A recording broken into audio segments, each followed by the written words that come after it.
Buenas tardes, ingeniero. Sí, se escucha Profe, bien. sí, lo escucho. Súper. Buenas tardes. Buenas. Respecto a los que rindieron recuperatorio, ¿hay alguna consulta, algo que quedó pendiente para mirar?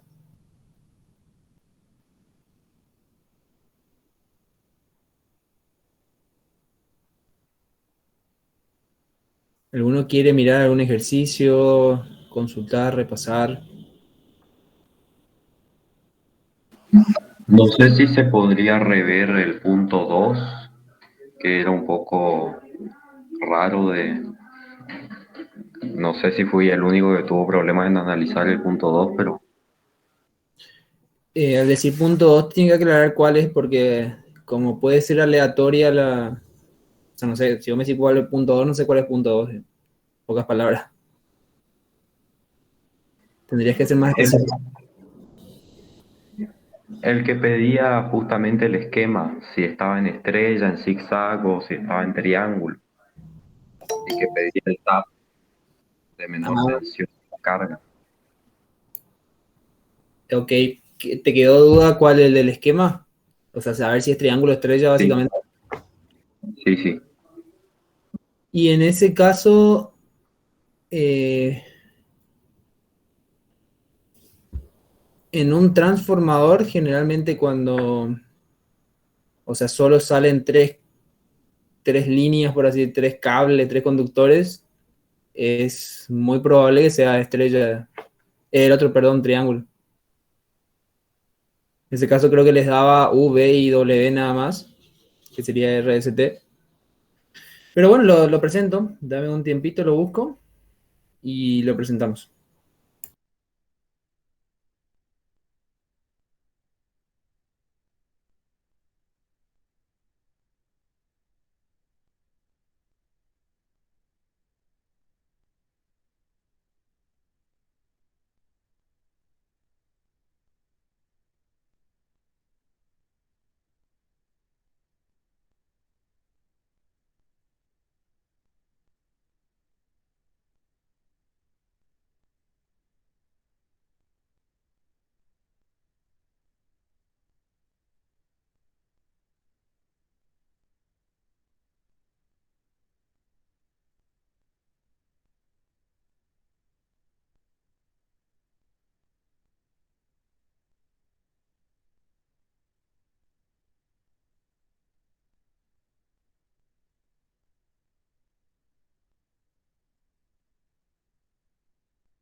Ahí está. ¿Sería esta? Sí, exactamente. Bien, ¿qué parte te dificultó, digamos?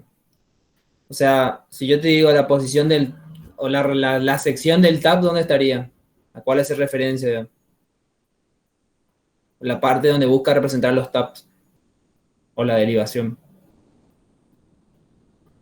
¿Sería esta zona o sería esta zona?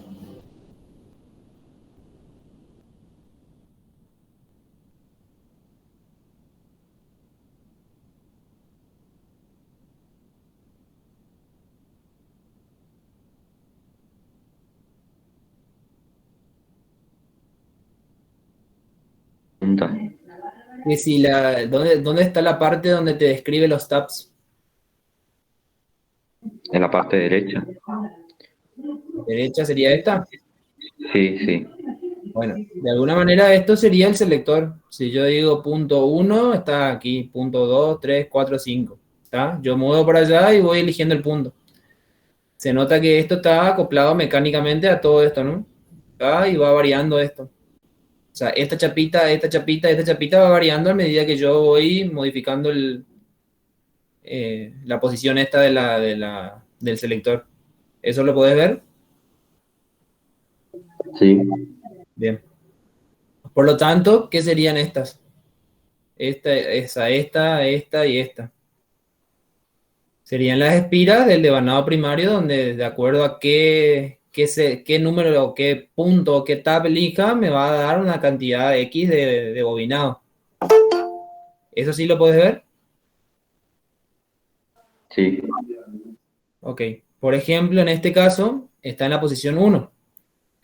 Si recuerdan, la posición 1 es el lugar donde ocupa la mayor cantidad de espiras. El 5 donde ocupa la menor cantidad de espiras del primario, digamos. Bueno, fíjate que si está en la posición 1, que sería esta, conecta este punto con este punto. Esta sería la espira total, digamos. Fíjate que incluye toda esta espira, va por acá, sigue por acá y cierra por acá. Entonces ocupa el total de los números, de la cantidad de espiras. ¿Eso lo viste? Ujú. Bueno, si lo modificas, por ejemplo, al 2, esto se corre para acá. Y por decir, conecta entre Z2 y W1. Bueno, si vos venís entre Z2, fíjate que viene todo esto, acá sigue siendo el total de la espira, va por acá y después va a a Z2. Pero en Z2 viene por acá y sigue por acá, conecta esto. Y entonces estas espiras que están en esta porción pequeña no tiene en cuenta, no lo usa, digamos. Entonces ahí bajé el número de espiras. ¿Eso lo pudiste ver? Sí. Súper. Bueno, y así sucesivamente hasta que llega en el caso extremo que sería tomando estos dos últimos puntos, que sería la posición 5 donde tengo la menor cantidad de espiras, por lo tanto tengo el tab más alto.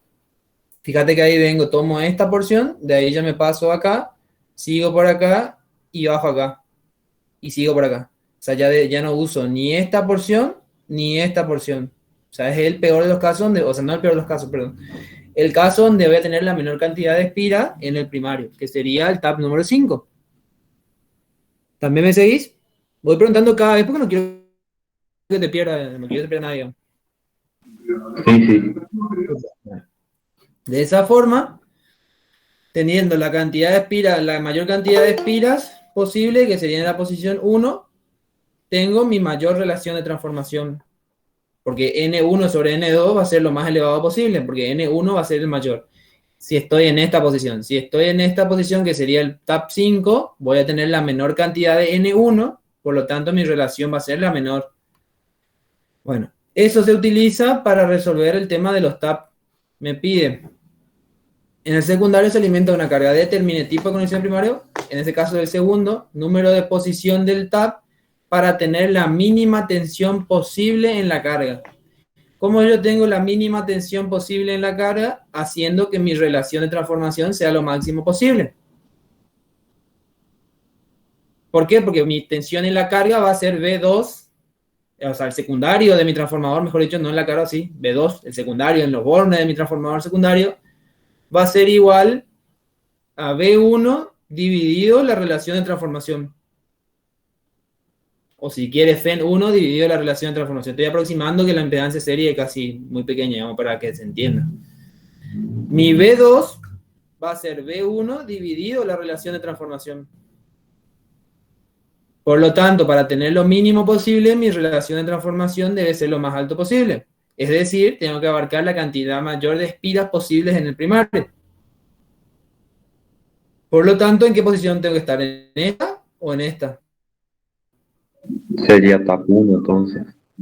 ¿La cual? La 1. Exacto. Perfecto. Y después vamos al otro. Si sería estrella o triángulo. Fíjate la conexión del bobinado. ¿Cuáles son los bobinados de tu primario? Estos, el total, esto el total, y esto el total. ¿Cómo es la conexión uno con otro?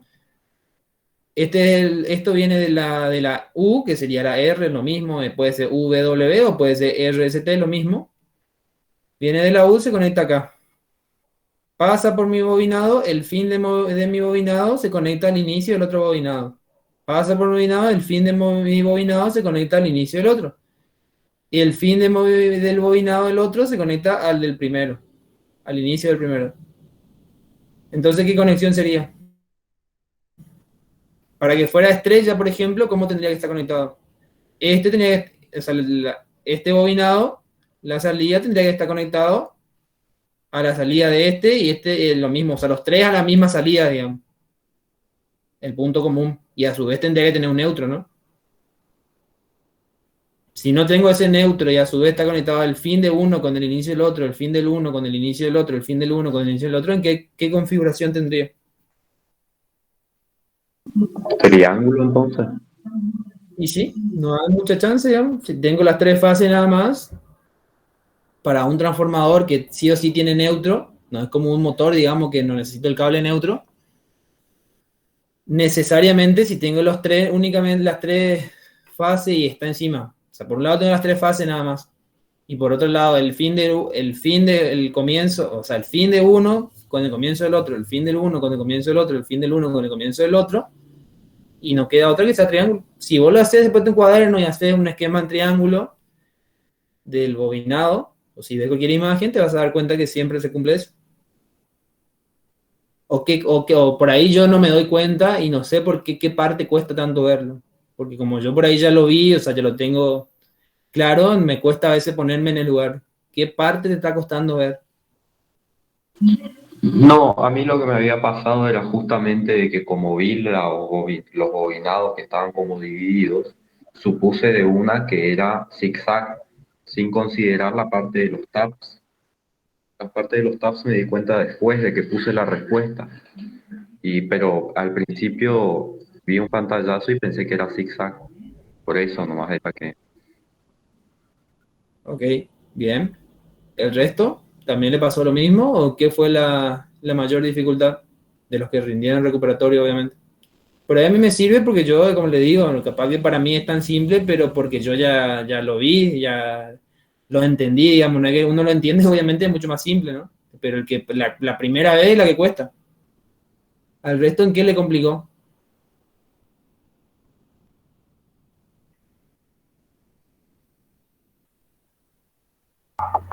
Yo no sabía que la primera parte eran las protecciones, que eran los fusibles y esas cosas de los devanados.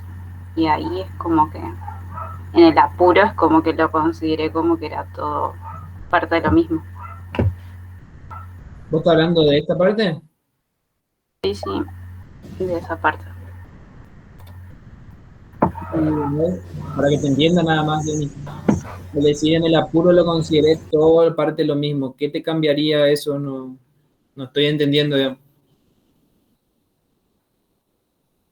Y bueno, lo que pasa es de que ahí es como que yo seguí directamente, o sea, como si fuese un devanado también eso.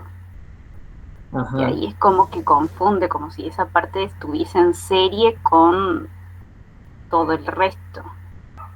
No me cerraba tampoco que sea en estrella, digamos, pero no.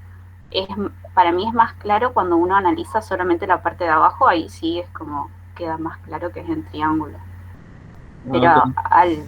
como al pegarlo con la parte de arriba, ahí sí me confundí bastante. Ok, bueno. No, por ahí me sirve porque lo anoto para otras ocasiones, digamos. O sea, perfecto. Como yo le digo, o sea, no, yo por ahí a veces no veo cuál es la complejidad, entonces al consultar me viene bien. Súper. ¿Pero ahora lo entendiste, Jenny? ¿El tema de los tabs también? Sí, sí. A mí me confundió la parte de arriba. Es eso. Y el tema de los tabs, o sea, eso te confundió en la parte del tipo de conexión. Respecto al tema de los tabs, ¿entendió? No, los tabs sí. Los tabs sí. Ok. Porque si uno, fíjate, si uno sabe el tema de los tabs, si lo tenía claro, directamente ya se reduce la probabilidad de dos. Digo nada más como ejemplo, ¿no? O sea, una vez que tenía claro el de los tabs y sabía el correcto, se reduce a dos. O sea, ya quedaría o triángulo o estrella, digamos. El que estaba al pedo era tab 3, obviamente no va a ser porque tab 3, si yo utilizo en el tab 3, ¿qué valor estoy utilizando? El valor nominal, ¿se acuerdan que el intermedio siempre era el nominal del trafo? Y bueno, entonces el 3 estaba de más, digamos. O sea, la única respuesta era 1, 5. Una vez que sé cuál era, si el 1 o el 5, ya me queda o triángulo o estrella. Tan difícil no era. Por ahí a veces lo que pasa es que también los nervios nos juegan en contra. Y eso está bueno que en plena cursada o durante la carrera, mejor todavía en parcial, ¿no? En final por ahí ya trae su consecuencia porque va a la nota, en un parcial solamente sirve para la regularidad. O sea, ustedes, y es muy probable que todo, la mayoría terminen regularizando, por lo menos la mayoría seguro.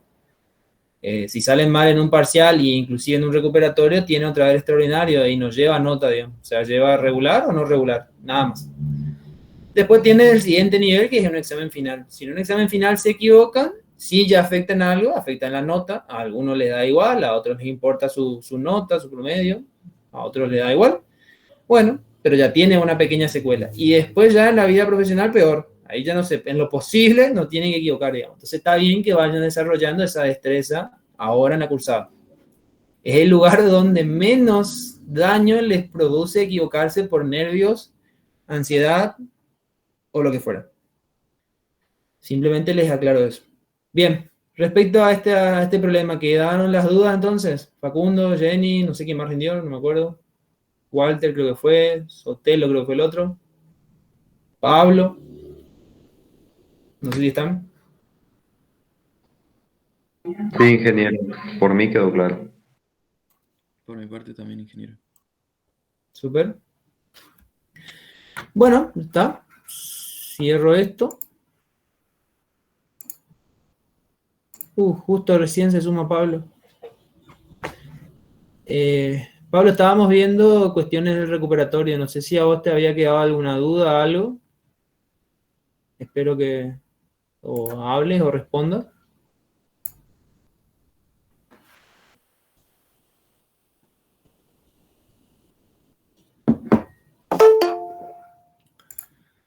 Ahí recién parece que se suma.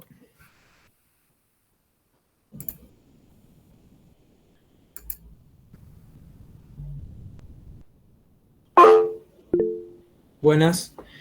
Pablo, justo estábamos viendo ejercicios del recuperatorio. No sé si a vos te quedó alguna duda, algo que lo quieras rever, consultar. Si no es muy largo, lo podemos ver ya ahora. Si es muy largo, obviamente lo vemos después al final.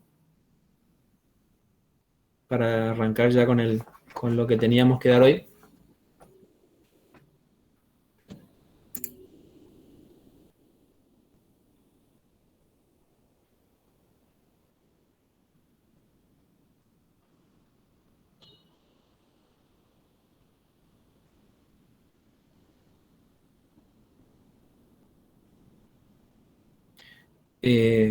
Sí, Julio, no hay problema. No sé en qué sentido tu repaso, o sea, por lo general, así hablar rápido, no sé cuál es tu propuesta en sí.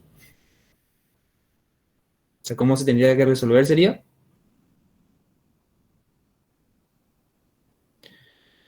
Supongo que te estás refiriendo al ejercicio donde te pedía, bueno, a ver, voy a proyectar de vuelta, voy a buscar.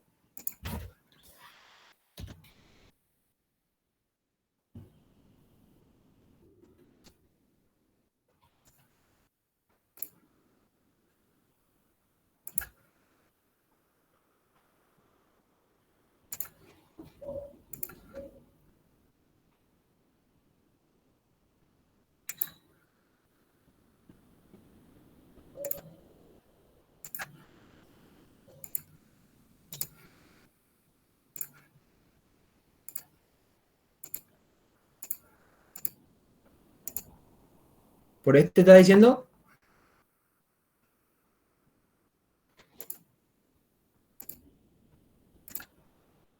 Bien.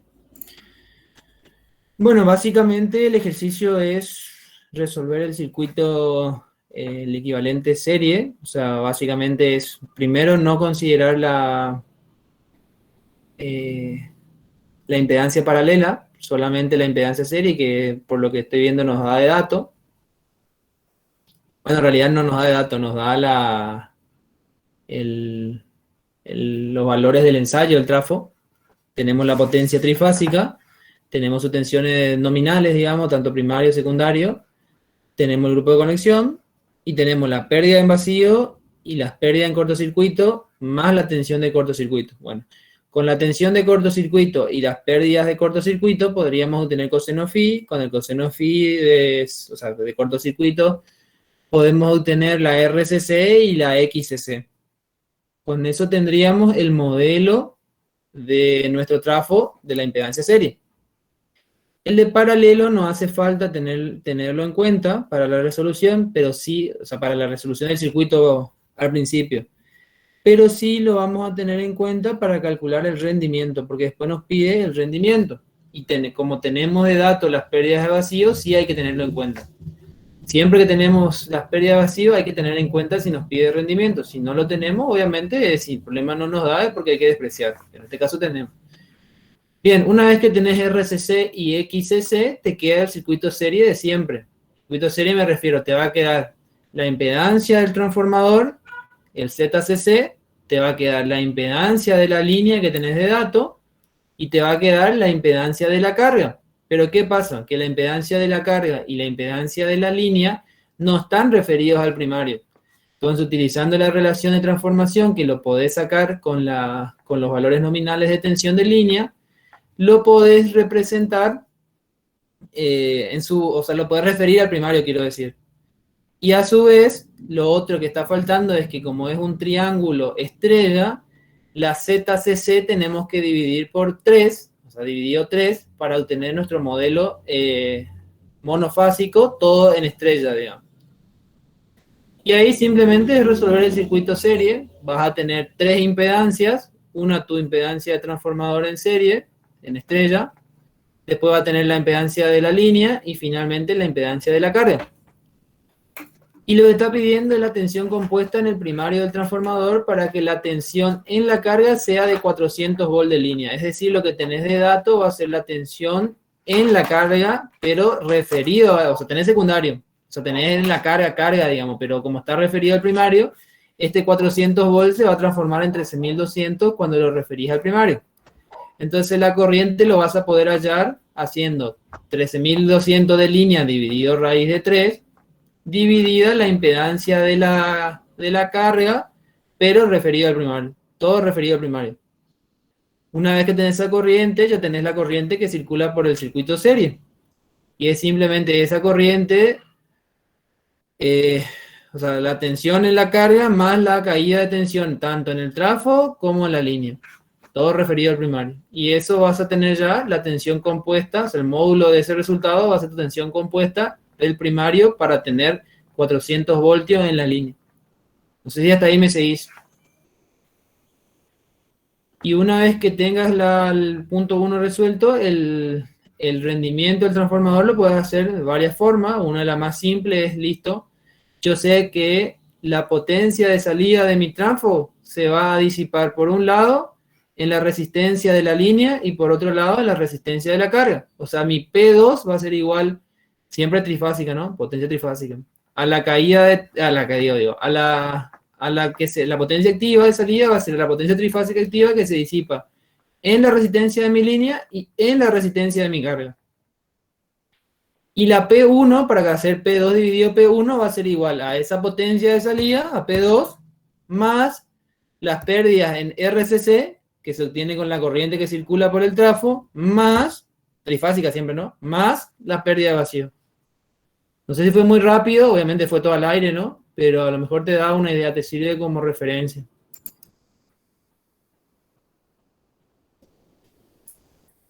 No sé si alguna parte faltó detallar más.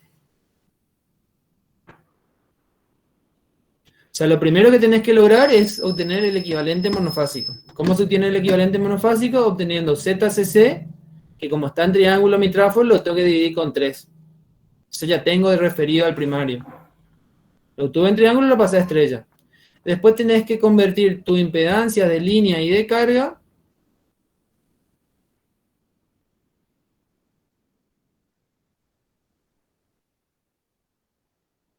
el valor, la potencia de cortocircuito es para el régimen nominal.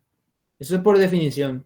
Pero bueno, no necesariamente podés tener el régimen nominal, podés tener cualquier régimen, digamos, podés trabajar a un C, o sea, con un índice de carga 1, como podés trabajar con un índice de carga 0,1.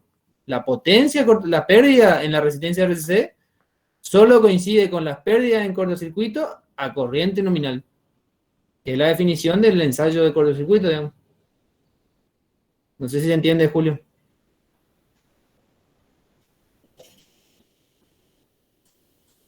Super. No sé si hay alguna duda más. Si ustedes se pueden analizar, lo que les pide es resolver un circuito. Obviamente, atrás de ese circuito serie, ¿no? Bastante simple. Obviamente, atrás de esa resolución del circuito serie bastante simple, hay una serie de cosas que hay que tener en cuenta. Pero tampoco esa serie de cosas son muy largas o muy amplias o muy difíciles de entender. La resolución en sí es un circuito serie, o sea, tienen un circuito serie con tres impedancias, o sea, más que eso no nos pide. Bastante simple. El tema es que hay que llegar correctamente a ese modelo equivalente. No es difícil, pero bueno, una vez que o sea, puede llevar tiempo a agarrarle la mano a llegar a eso, a ese modelo equivalente. Pero no sé, Julio, ¿qué más te puedo aportar? Pregunta nada más. ¿Quedó claro? ¿Alguna duda más?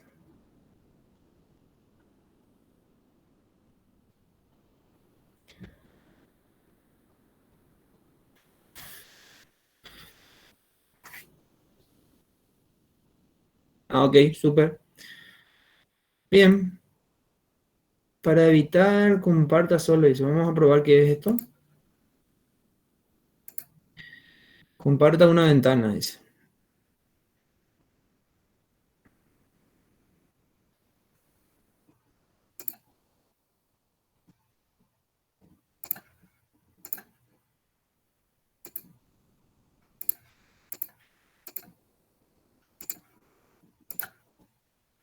Ahí lo logran ver.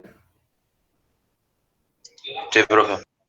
Y si cambio de PDF también se ve. Sí. ¿Cambió también? Ok, súper. Y si yo me pongo a leer el chat, ¿ustedes siguen viendo el PDF nada más? ¿O ya ven mi pantalla de vuelta? Vemos solamente el PDF. Súper. Bueno, está bueno. Algún momento tenía que aprender a usar el Google Meet. Casi al terminar cuatrimestre, pero bueno. Bien, vamos al problema. No sé si hay más preguntas.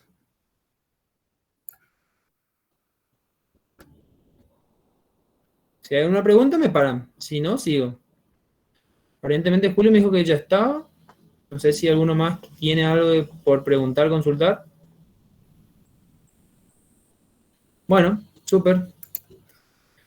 Vamos al problema 6. Van a ver que en lo que sigue, inclusive vamos a despreciar la rama paralelo de nuestro modelo. Y también vamos a despreciar las pérdidas mecánicas. O sea, va a ser bastante simple la resolución circuitaria y matemática. Pero lo que quiero que tengan es el concepto. Siempre el concepto es lo que por ahí no estamos tan acostumbrados. Ya trabajar con circuitos serie y una rama paralela es como que ya a esta altura están bastantes duchos en el tema. Para el problema 6 en particular, tenemos un motor asíncrono trifásico con rotor en jaula de ardilla de 220/380 voltios. Los datos que nos dan en placa. 50 Hz, 10 polos, tiene los siguientes parámetros del circuito equivalente. R1, 0,5 ohm, X1, 3 ohm, R2', 0,8, X2', 3,5 ohm. Se desprecia la rama paralela del circuito equivalente y las pérdidas mecánicas. Eso es para no perder de vista el concepto de lo que queremos que aprendan, o sea, en estos temas. Si la máquina se conecta a una red trifásica de 380 volt de línea, 50 Hz. Primera pregunta. ¿Cómo se conectará el estator de la máquina? Ya vamos a responder de entrada a eso. Lean el problema y me responden ya. ¿Cómo conectaríamos este motor? Tenemos un motor trifásico de jaula de ardilla de 220/380 voltios. Eso es lo que da en placa. Nos da las dos tensiones en placa como cualquier motor. Generalmente siempre tiene las dos tensiones. Y la máquina se desea conectar a esta red de 380 voltios 50 Hz. La pregunta es, ¿cómo conectaríamos el estator de la máquina? ¿Cómo conectaríamos ese motor?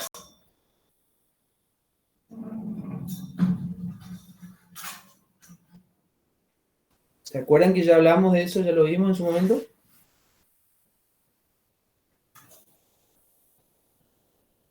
¿Qué posibilidades tenemos? Vamos a empezar por ahí.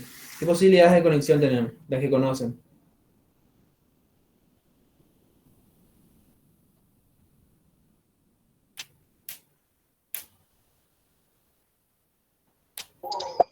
Estrella o triángulo. Bien. Estrella triángulo, bueno. De entrada tenemos 50% de responder bien. Son 2 chances, una es la correcta. No hay mucho por errar, no hay, digamos. O sea, estamos bastante bien. Estrella o triángulo, perfecto. ¿Cómo podríamos saber si este motor lo conectamos en estrella o triángulo? Ya lo saben, no tienen ni idea, no se acuerdan o directamente no lo tienen presente. Tenemos que repasar. Ingeniero, en el libro decía que la conexión estrella se emplea para la tensión más elevada. Super, ¿Puede ser 80 en estrella 12? exacto, perfecto, muy bien. Está bueno, si lo sabes así está bien, pero más que memorizar quiero que lo entiendas, porque se te cambia un poquito y puede ser que hagas agua, digamos. Todos pueden ver por qué este motor o por qué el libro dice se conecta a la red de mayor tensión cuando es estrella. ¿Qué representaba que un motor nos diga 220, 380? ¿Cuánto aguanta al fin y al cabo la bobina? ¿Cuánto es la tensión de fase que aguanta mi bobina al fin y al cabo? 220, ¿no? ¿Todos están de acuerdo? ¿Aguanta 220 de fase o 380 de fase?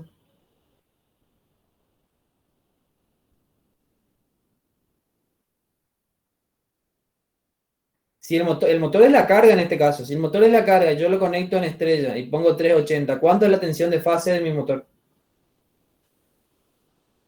380 sobre raíz de 3, O sea, 220. 220. Súper. Por lo tanto, lo que en verdad aguanta mi bobinado del motor es la tensión de fase, y en este caso mi tensión de fase siempre es 220, siempre es el menor, porque la tensión de fase nunca va a superar la tensión de línea. ¿Eso estamos de acuerdo? Nunca va a darse el caso que la tensión de fase sea mayor que la tensión de línea. A lo sumo van a ser iguales. ¿Cuándo son iguales? Cuando la carga está en estrella. Cuando la carga está en estrella, la tensión de fase es igual a la tensión de línea. Bueno, dicho esto, creo que es demasiado claro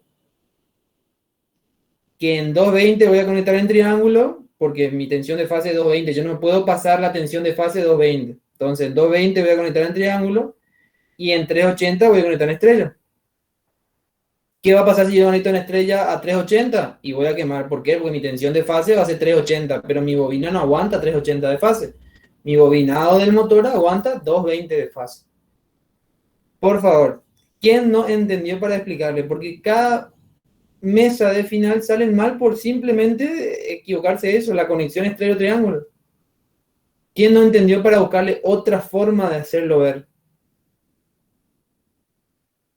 Yo no entendí que ¿Vos no entendiste?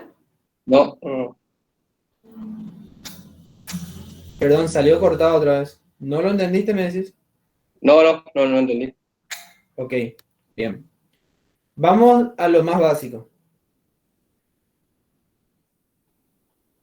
Una carga en estrella, la tensión de fase que cae sobre esa carga en estrella es tensión de línea sobre raíz de 3. Eso seguís, ¿no?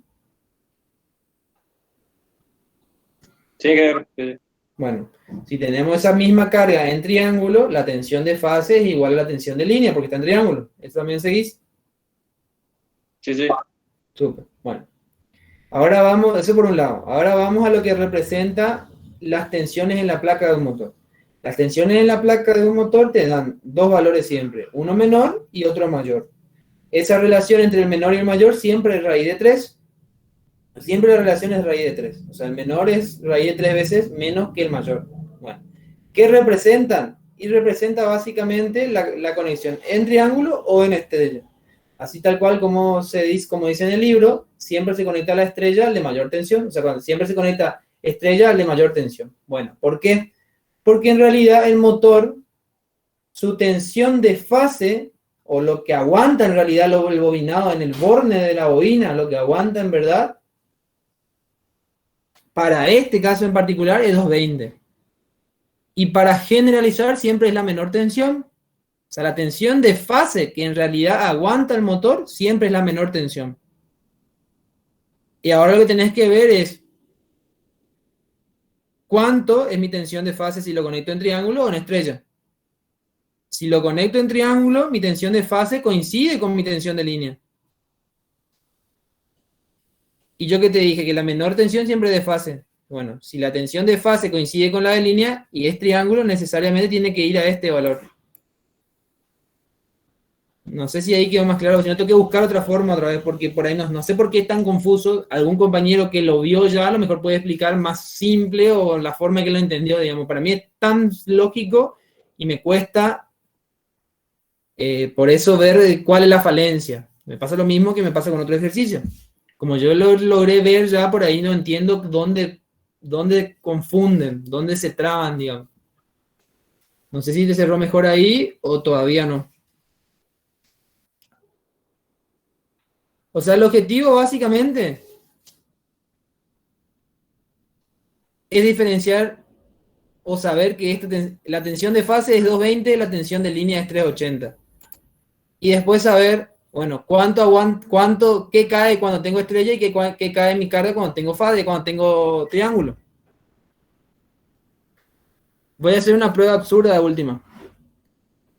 Si vos conectas este motor con esta tensión de 380 volt de línea en triángulo, ¿cuánto sería tu tensión de fase?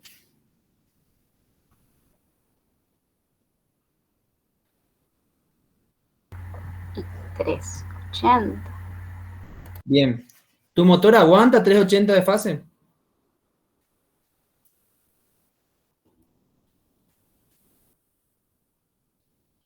No, aguanta 220. Bien. ¿Lo pudiste ver? No sé si fue Sotelo, ¿quién fue el que preguntó? ¿Todavía no? Sí, ingeniero, sí, ahí lo vi. Segurísimo. Yo le voy a pedir a Jenny o a cualquiera que me ayude a ver dónde está la falencia. ¿Qué le costó a ella para entender, digamos? A mí, por ejemplo, al principio, lo que más me costaba era ver cuando te cambiaban la tensión de línea a la que vos tenías que conectar el motor. ¿Me entiendes? O sea, pero después cuando el ingeniero Cáceres explicó y como que se entendió mejor. Yo había entendido como que los datos que daban la placa lo consideramos como que era la tensión de línea. La primera, que es el voltaje más chico, es la tensión de línea en el triángulo, en la conexión triángulo. Y la segunda, que es la tensión mayor, es la tensión de línea, pero en conexión estrella. Sí. Y entonces ahí, dependiendo de cuál sería la línea de tu red a la que vos querés conectar el motor, ahí vos ves. En este caso, la tensión de línea a la que vos querés conectar es de 380. Si vos lo conectas en triángulo, ahí se ve que va a estar conectado el triángulo va a estar conectado a esa tensión de línea, 380. ¿Eso? Pero tu devanado solamente soporta 220. Y después lo mismo con estrella. Vos tu tensión de línea de la red es 380 y tu tensión de línea de tu estrella también es 380. Entonces ahí sí lo podés conectar. Yo No creo. sé si entendí. Espera que vamos a probar, Jenny, si entendieron o no. Yo entendí lo que quisiste decir, digamos, y lo que dijiste. A ver, vamos a hacer algo más simple. Tenemos dos placas. Vamos a empezar con la primera. Esta es muy similar a ese ejercicio. Recuerden que decir 380 o 400 actualmente está permitido los dos. Decir 230 o 220 es lo mismo. La red, esto es como las nuevas tensiones y la otra son las tensiones viejas que todavía no se sacan porque estamos acostumbrados. Pero casi siempre, si miden tensión, al menos dentro de las zonas de líneas comunes, o sea, que están bien las líneas, van a encontrar casi siempre 230, 400. Vamos tendiendo a cambiar a estos valores las tensiones. Pero bueno, le decía lo mismo. 400, 380, 230, 220 es lo mismo. O sea, no es que son iguales numéricamente, pero estamos hablando de lo mismo. Fíjense, acá les aclara. 230, 400 voltios. Si ustedes quieren conectar este motor en el laboratorio de Electrotecnia 2, que tenemos sistema trifásico en la Facu, cuando algún día puedan ir y mirar, hay trifásico, hay un sistema trifásico. ¿Cuánto es el sistema trifásico de la República Argentina? ¿Qué valores tienen? ¿Tiene 230 o tiene 400 el sistema trifásico? El sistema trifásico de Argentina, el convencional, que tiene cualquier edificio, cualquier industria, ¿cuánto tiene? ¿230 o 400? ¿O 220 o 380? 220 y 380. No. Trifásico sería 400, ingeniero. Recuerden que ya cuando hablamos de potencia trifásica siempre se caracteriza con valores de línea, no se caracteriza con valores de fase, las tensiones. Los valores en general siempre, los nominales se expresan en línea, es un convenio eso. Siempre que hablamos de 13.200 voltios no es la tensión de fase, es la tensión de línea. Línea de 500 kilovoltios no es la tensión de fase, es la tensión de línea. Recuerden eso. Bueno, repito la pregunta. Cuando estamos en trifásico en la República Argentina, ¿qué valor tiene? ¿230 o 380 o 400? ¿230, 400 o 220 y 380? ¿Cuál es? O sea, ya le dije que eso es lo mismo, digamos, no se confundan más. 380 por ciento es lo mismo. El nuevo valor es 400, el viejo 380. ¿Todavía se sigue usando? Sí. ¿Los dos son válidos? Sí. La pregunta la hago simple. ¿Qué valor tenemos en nuestro sistema trifásico nacional? ¿230 o 400? 400. Eso, se caracteriza por 400 voltios. 230 es solamente el valor monofásico, pero las cosas no se caracterizan por su valor monofásico cuando hablamos de trifásicos. Se caracterizan por su trifásico. Perfecto, es 400. Bien, entonces, este motor, ¿en qué conexión le tengo que, o cómo lo tengo que conectar para poder conectarlo a mi red argentina? ¿En estrella? En estrella. ¿Por qué? Porque si lo conecto en triángulo, a la bobina de mi motor le voy a estar metiendo 400 volts directo. A los bornes de la bobina de mi motor le van a ir 400 voltios. Pero él no aguanta 400 voltios. Mi bobina de cada motor está diseñado para 230 voltios nada más. Entonces no puedo conectar este motor en triángulo en la República Argentina. De manera directa, obviamente. Ahora vamos a ver si este otro ejemplo ayuda.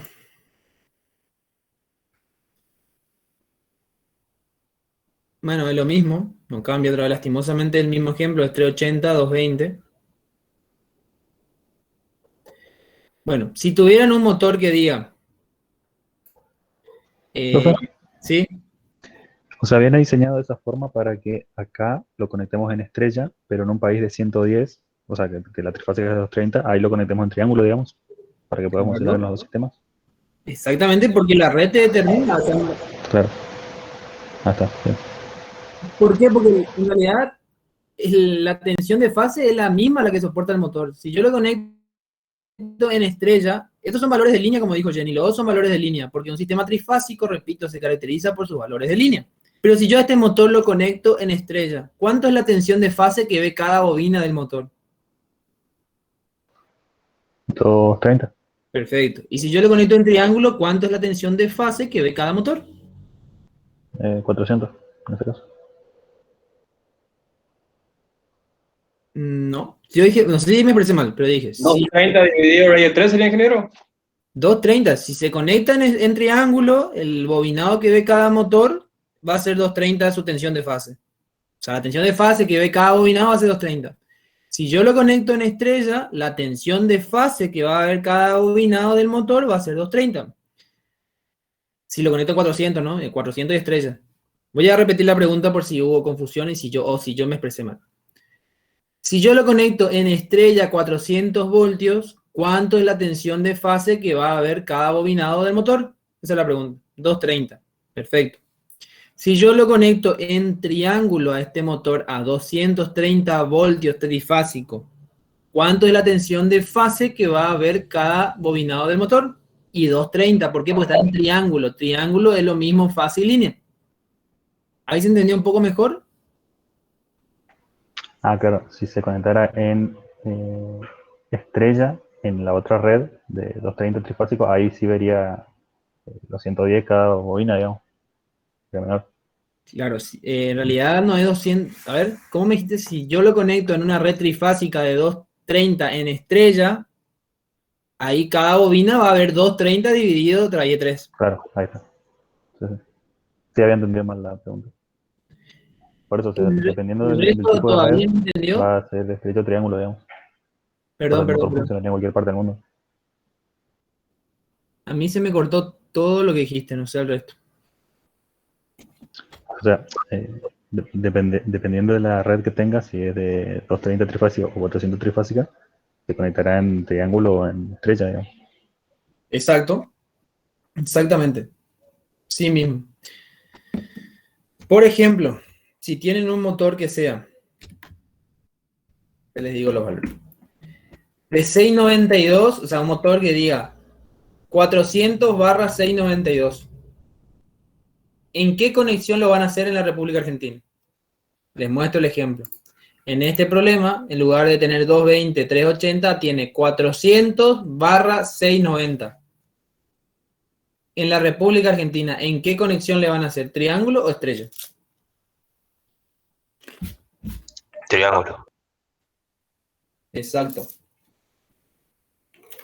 ¿Quién no lo pudo ver?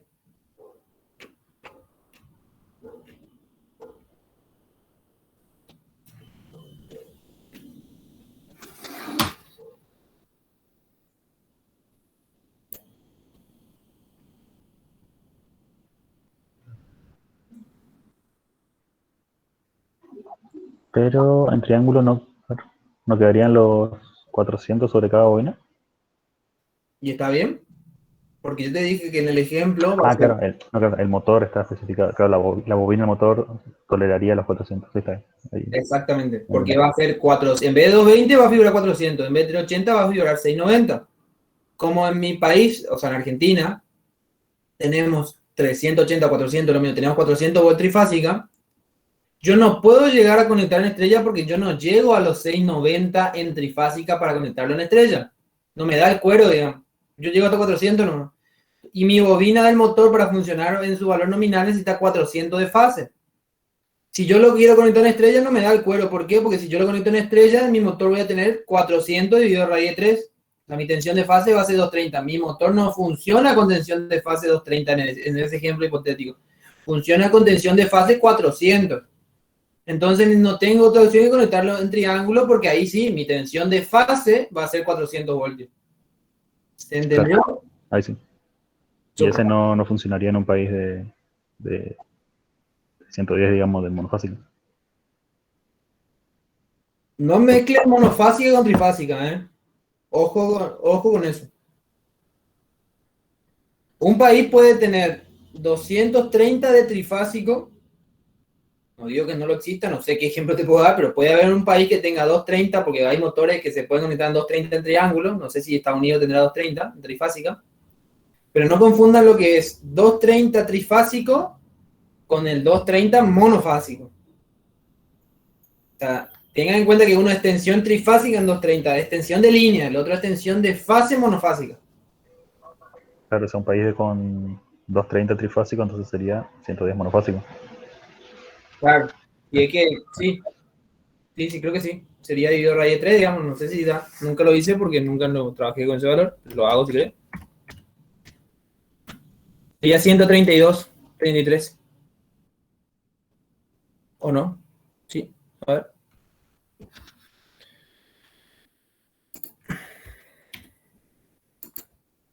Sí, sería 133, no 110.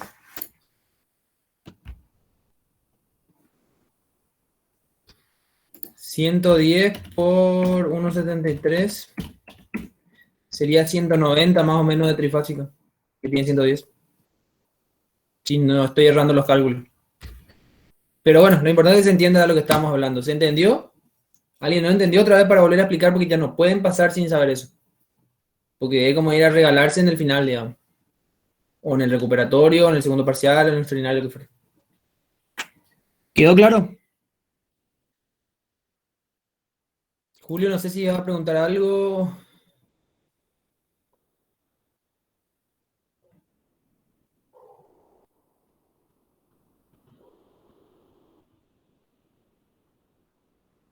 ¿Julio se retiró o por qué preguntó si se grabó la clase?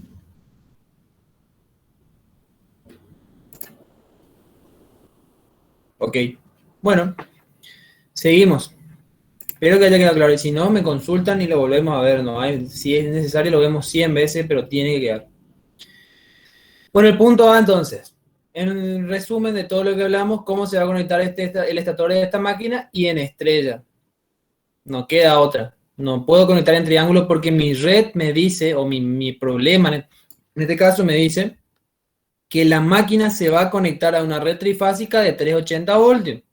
Como ya la red me impone que tengo 380, necesariamente mi motor tiene que ir en estrella. No lo puedo poner en triángulo porque se me quema el bobinado. Perfecto, vamos al punto B. Calcular la corriente de arranque del motor. ¿Cómo calculábamos la corriente de arranque del motor cuando teníamos todos los datos? O sea, tenemos la impedancia serie del motor, porque dice encima desprecie la rama paralelo del circuito equivalente y desprecie las pérdidas mecánicas. O sea, básicamente mi circuito equivalente va a ser igual, a ver, va a ser igual a esta parte, donde está la I2'. I2' inclusive va a ser igual a I1, o sea, tenemos una única corriente porque esto, olvídense de esta parte. La rama paralelo me dice el problema desprecie. Entonces nos queda simplemente este circuitito. RCC, XCC, RC'. Solamente nos queda eso. ¿Cuánto valía RC' en el arranque? ¿O cuánto vale, mejor dicho?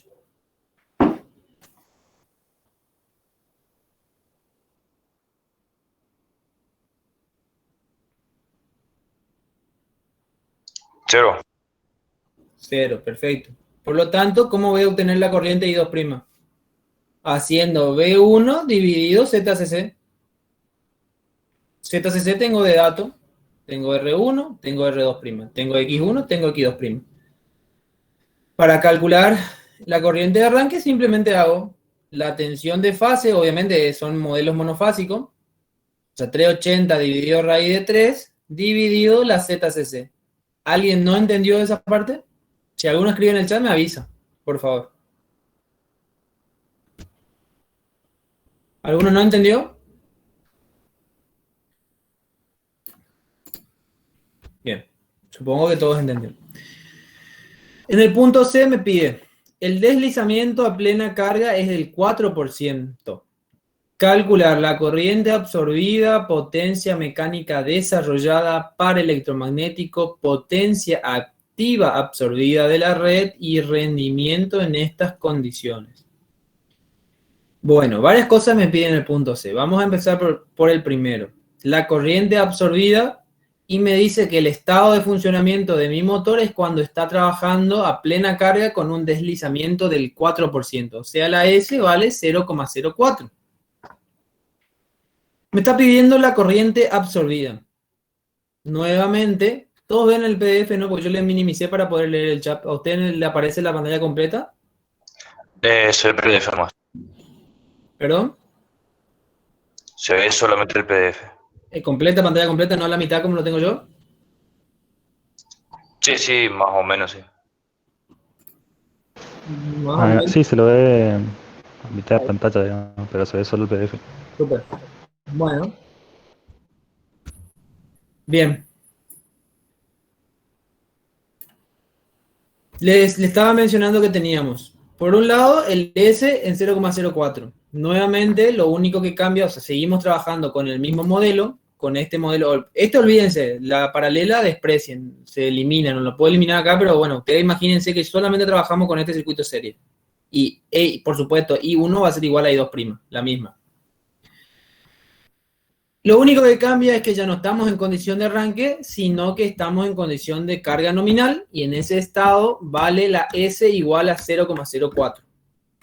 Bien, entonces ya mi RC' no va a valer 0, sino que mi RC' va a tener otro valor. ¿Qué valor va a tener? Y va a estar dado por R2', o sea, la fórmula convencional de RC, digamos. RC' en este caso va a ser igual a R2', paréntesis, 1 sobre R2, 1 sobre S menos 1. Se cierra paréntesis. Repito, RC' es la fórmula convencional. Y es igual a R2' por 1 sobre S menos 1. Que ya lo habíamos visto en la clase pasada. Por ahí van a ver que en los ejercicios se utiliza muy comúnmente la siguiente forma. Si ustedes suman esa RC' a R2' más R1, les va a quedar que, a ver si lo tengo por acá. Bueno, por ahora no importa, después les muestro. Lo que tiene que quedar claro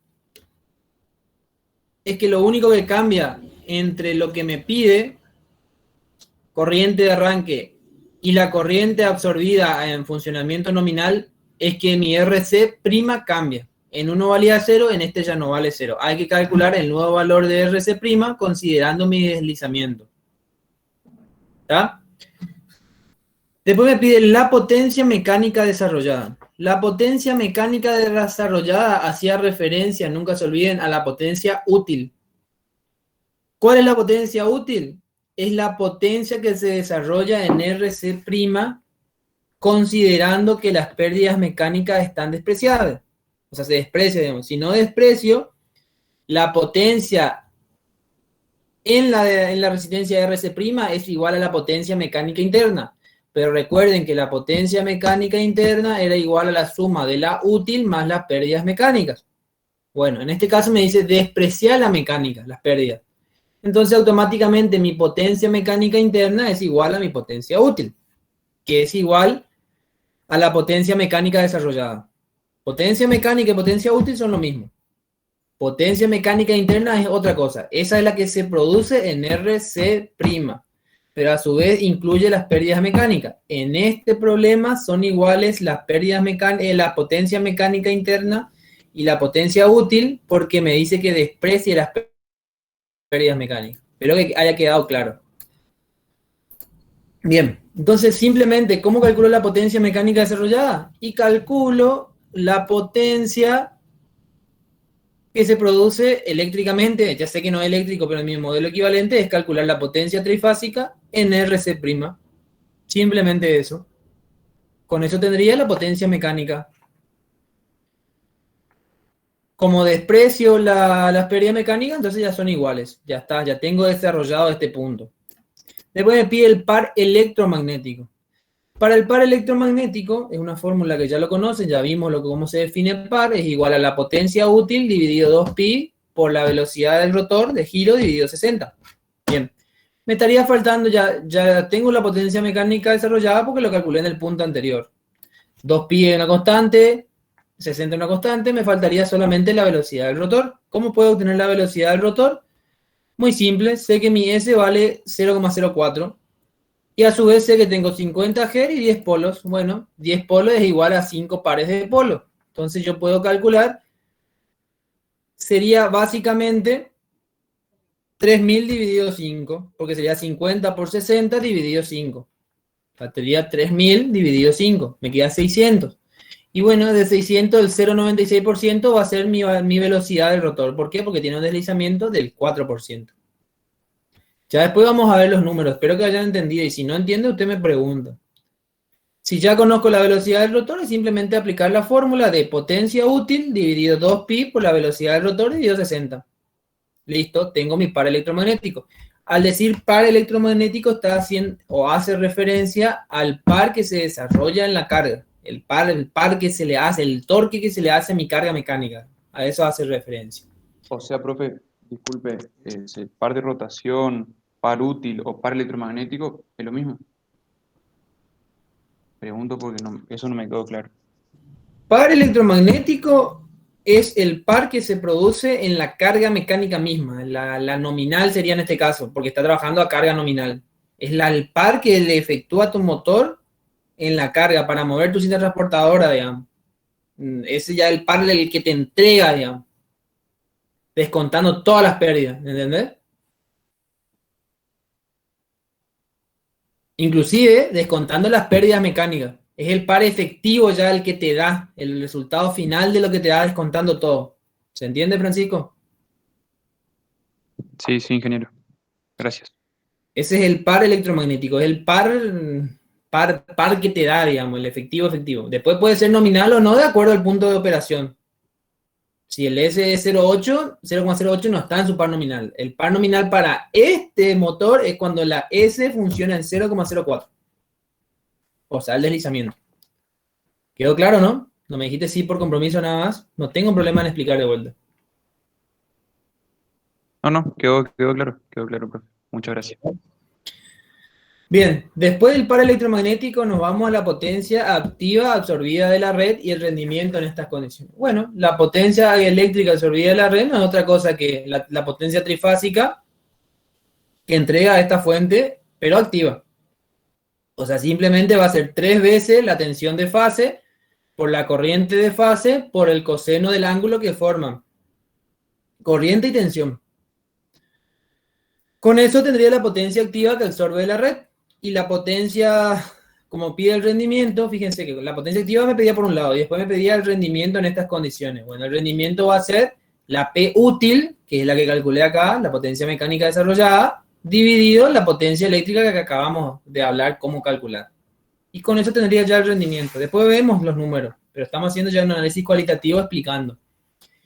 Y finalmente en el punto D me pide velocidad en régimen motor a la cual se obtiene el par máximo y valor del par máximo correspondiente. Acá viene algo importante porque es lo que más nuevo o más confuso hace al tema del motor. Cuando hablamos de par máximo, ¿qué entienden por valor de par máximo? ¿A qué se acuerdan? Y bueno, seguramente lo que se le viene en la memoria va a ser este tipo de gráficos. Ya les muestro. De este estilo.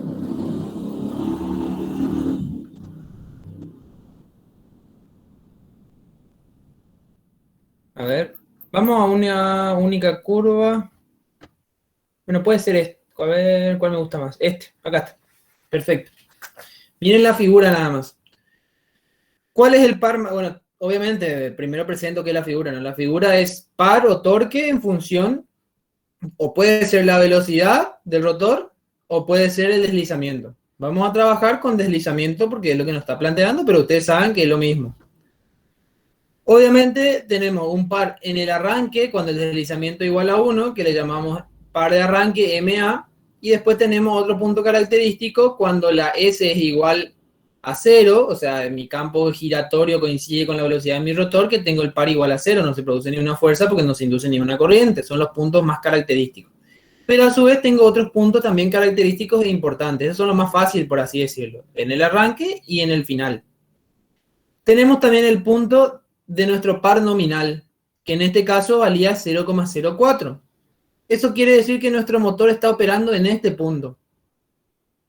Es decir, si en la vida real, trayendo todo esto a la realidad y sacando, no quedando solamente en mero modelo, lo que quiere decir es que a nuestro motor, a nuestra cinta transportadora, le cargamos su carga nominal. O sea, si está diseñado para transportar 5 kilogramos mi cinta transportadora, ya reduciendo todas las pérdidas y demás, bueno, le puse 5 kilogramos. Pero después, ¿qué pasa? En vez de transportar 5, estoy dando un ejemplo bastante simple y absurdo para que se entienda nada. En vez de tener 5 kilos, ahora a mi cinta transportadora le puse 20 kilos. Obviamente, esos 20 kilos, ¿en qué se va a traducir? En que ya mi motor no va a operar en este punto, va a tener que operar en un punto para arriba. ¿Por qué para arriba? Porque tiene que producir mayor par para equiparar el aumento de kilo que va a mover mi cinta transportadora. Bien, se puede aumentar hasta un cierto valor y ese valor se conoce o se representa por el deslizamiento máximo. Se le conoce como SM y es el deslizamiento que me produce el máximo par. y se caracteriza por el M máximo en el gráfico. ¿Por qué no puedo pasarme ese valor? Y muy simple, si me paso de ese par, ya mi motor entra en la zona inestable de su funcionamiento. ¿Qué quiere decir que sea inestable? Que le cargué más de lo que debía y mi motor se termina parando. En contrapartida, si estaba en este punto, yo le cargué, tenía 5 kilogramos mi cinta transportadora, le cargué 10, mi motor se ubicó, por ejemplo, en este punto, en el medio, entre los dos. Donde está mi mouse. Creo que, ¿pueden ver mi mouse? Sí, se ve el mouse. Bueno, súper. Lo cargué hasta ese punto. Después, si yo lo volví a cargar, primero tenía 5 kilos, lo cargué 5 más, me puse en 10, vino a este punto, por así decirlo, trabajar el motor. Después lo cargué 10 más, ya tengo 20, vino a este punto.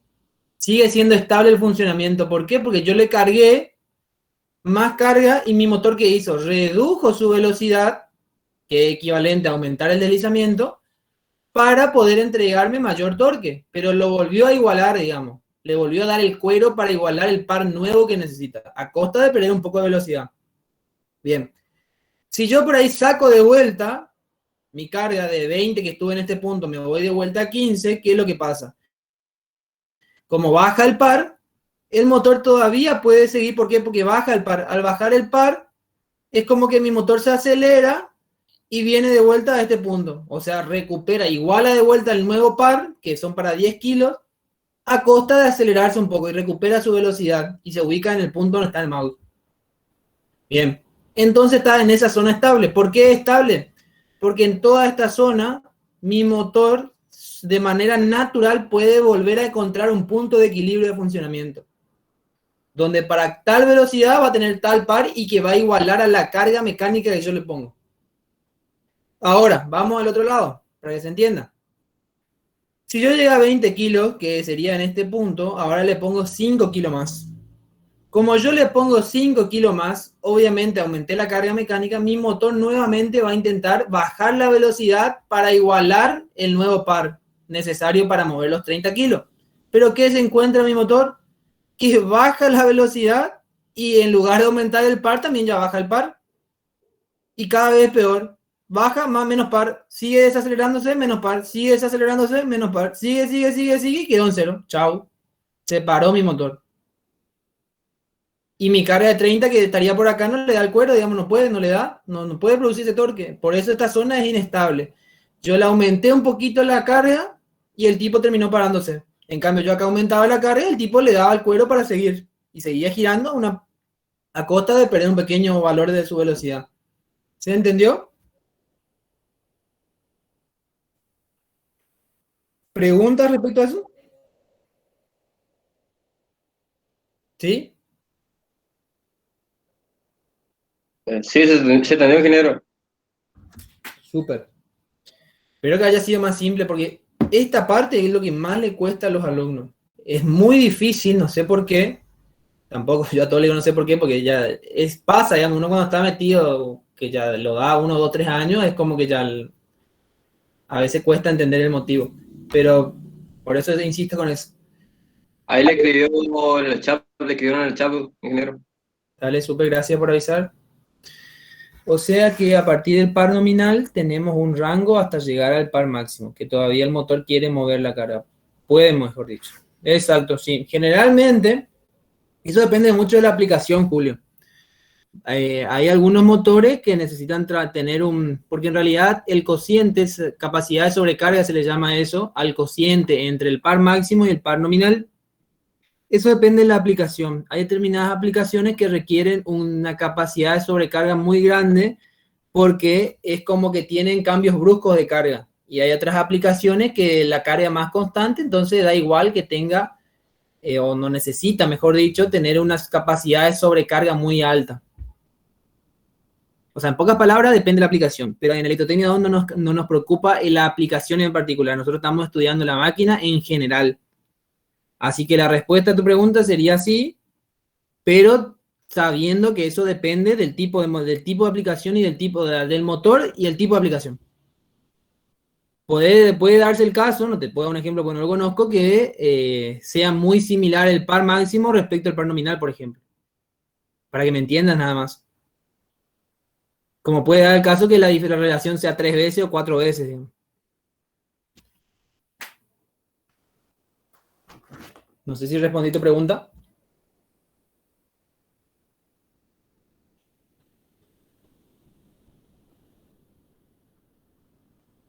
No es lo recomendable, Julio, por el cuestión de estabilidad. Por eso te decía que uno difícil, o sea, que trabaje en ese punto es como ya un caso límite. ¿Por qué? Porque cualquier variación, no sé, entró una migaja de pan, para exagerar, en el rotor, digamos, cuando estás girando y te hace inestable. O bajó la tensión y te hace inestable.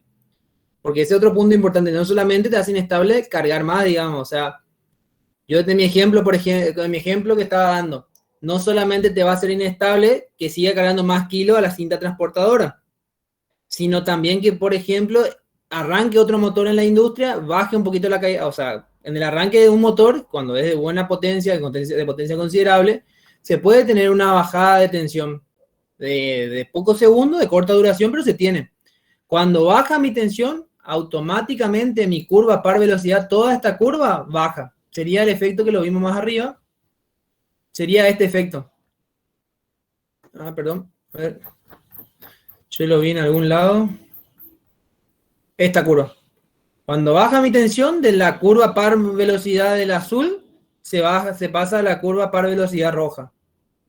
Entonces, si yo estoy trabajando en el punto máximo, esta es la carga de 20 kilos en nuestro ejemplo. Tenía 20 o 30 kilos, no me acuerdo, pero tenía 20 o 30 kilos en el punto máximo. Vamos a suponer 20.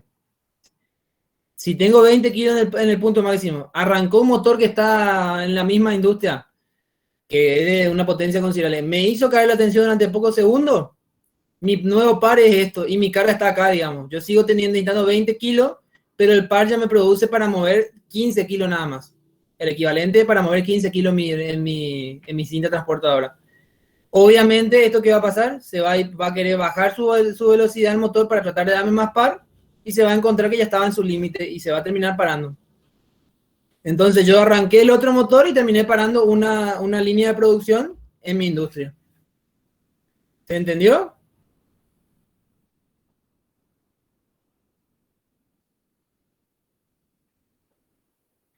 Que esté trabajando en el par máximo es muy arriesgado, ya es un caso muy límite. No creo que haya aplicaciones que trabajen ahí.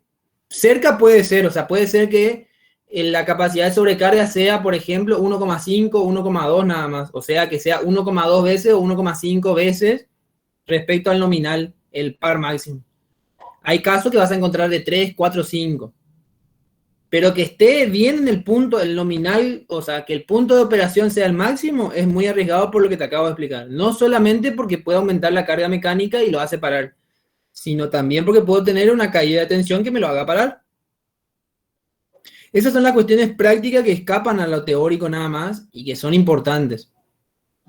Saber que en la industria yo arranco un motor de mucha potencia, mi corriente de arranque puede ser 6 veces la nominal, es interesante, aguanta así mi cable, pero me produce mayor caída de tensión. ¿Por qué? Porque mi corriente aumentó, la impedancia sigue siendo la misma, por ley de Ohm tengo mayor caída de tensión en la línea. Entonces es como normal que caiga toda mi tensión. Cae un poco, unos segundos nada más mi tensión, pero eso se traduce en bajar mi curva par velocidad. Baja mi curva par velocidad y tengo que asegurarme o tener cuidado que no entre en la zona inestable de mi motor. Julio dice que lo entendió, ¿el resto lo entendió también? Es la parte linda de motores, digamos, es donde se entiende, ¿verdad?, cómo funciona un motor asincrónico. Lo que buscamos que entiendan.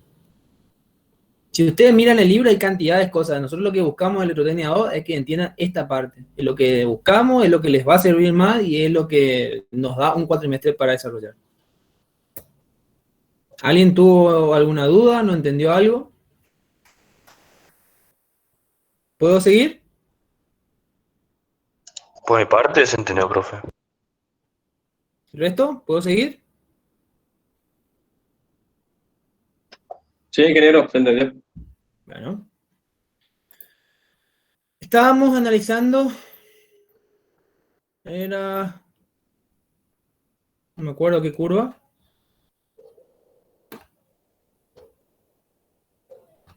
Creo que era esta. Bien, ¿para qué usa esta curva? Para definir el deslizamiento máximo, el deslizamiento nominal, el par de arranque, el par nominal, el par máximo. ¿Por qué llegamos a todo esto? Porque en el problema número 6 ya nos habla de la velocidad en régimen motor a la cual se obtiene el par máximo y el valor de par máximo correspondiente. El concepto es lo que me interesa. La fórmula lo van a saber cuando rinden teoría, en la práctica solamente lo aplican. El doctor Cáceres le hizo el desarrollo de esa parte. Básicamente es considerar, empezaba por aquí. Acá empezaba considerando que la potencia mecánica es la que se desarrolla en esta resistencia y la potencia de nuestro modelo se tiene de esta forma, después la corriente reemplaza por su valor de ley de Ohm y así va haciendo la fórmula del par. Y llega a lo último, donde hace igual a cero, hace la derivada y le iguala a 0 para obtener el valor del par máximo y con eso llega a esta expresión. El valor de deslizamiento que me hace máximo el par es igual a más menos la raíz de R2', la relación de R2' dividido la raíz de R1 al cuadrado más XS al cuadrado. Por eso les digo, en la práctica ustedes tranquilamente con su formulario pueden obtener, o sea, pueden usar esta fórmula. Después para la teoría tienen que saber la deducción, no es muy difícil, es parte de considerar la potencia eléctrica que se desarrolla en esta, que es en mi modelo eléctrico, y van haciendo de a poquito hasta llegar al valor final. Esto sería el SM que hace mi par máximo. De esta forma puedo calcular el valor de mi deslizamiento y la velocidad de mi rotor que nunca me puedo pasar. Yo me paso eso y mi motor para. Porque ya entra en la zona inestable. Eso es importantísimo porque es el límite de mi funcionamiento estable como motor. Y finalmente tengo dos opciones. O reemplazo esta SM, o sea, obtengo la SM por tirar un número 0,2 y lo reemplazo simplemente en el par y obtengo el par máximo, o utilizo la fórmula directa que ya está más expresada para obtener directo el par máximo, pero es lo mismo. O sea, puedo obtener nomás el número y después lo reemplazo en la fórmula convencional de par, o puedo directamente calcular el par máximo con esta fórmula. Es lo mismo, sin calcular la SM como dato previo. Para este problema no me sirve porque me está pidiendo la velocidad en régimen motor, o sea, me está pidiendo saber en cuántas revoluciones por minuto o RPM gira mi rotor cuando está funcionando a máximo par. Así que tengo que calcular sí o sí la SM, necesito saber. Entonces vamos a utilizar esta fórmula y después podemos utilizar esta fórmula o reemplazamos el valor que nos dio en esta cualquiera. ¿Se entiende lo que estoy diciendo, no? Que es lo mismo calcular SM y después meter el valor de SM en esta fórmula general o directamente calcular ya el par máximo con esta fórmula. A eso me refiero. Y con eso estaría el punto 6, el problema número 6. Vamos a repasar de vuelta, pero ya viendo números. El punto A no hay nada que repasar, creo que todos entendieron. Se conecta en estrella la máquina porque yo tengo una red trifásica de 380 voltios. Vamos al punto B. Calcular la corriente de arranque. ¿Cómo hacía la corriente de arranque? Utilizaba mi circuito equivalente. Este circuito me dice el problema de despreciar las pérdidas mecánicas, de despreciar la rama paralelo. Chau. Solamente me queda este circuito serie. ¿Cómo calculo la corriente de arranque? Cuando RC' es igual a 0. ¿Por qué RC' es igual a 0? Porque la S vale 1. Entonces 1 dividido 1 menos 1 me anulaba matemáticamente para verlo nada más. Y me queda que mi corriente de arranque no va a ser otra cosa que la B de fase dividido la ZCC, que es RCC más XCC, que tengo todo de datos. Siempre tengan cuidado de cotejar que esto sea R2' y esto sea X2'. Si me da R2 y me da X2, lo tengo que referir al estator. Nunca se olviden de esa cuestión importante. Bien, vamos a mirar los números. Punto A, como les decía, motor 220-230 se deberá conectar en estrella. No hay duda, creo. Para el arranque, el deslizamiento es igual a 1, por tanto, la impedancia del circuito equivalente aproximado será Z total de mi circuito. Vuelvo a mostrar el circuito, es esta rama sin la RC'. Me va a quedar R1 más R2', que es RCC, más JX1 más X2', que es XCC. Por lo tanto, mi Z total va a ser 1,3 más J 6,5 ohm. Y si tomo la tensión como referencia se obtiene una corriente de arranque que va a ser 380 dividido raíz de 3, fasor 0, porque tomé como referencia de fase, dividido mi Z total. Y con eso obtengo mi corriente 33,1, fasor menos 78,65. Primera pregunta. ¿Esta corriente es más resistiva o más reactiva?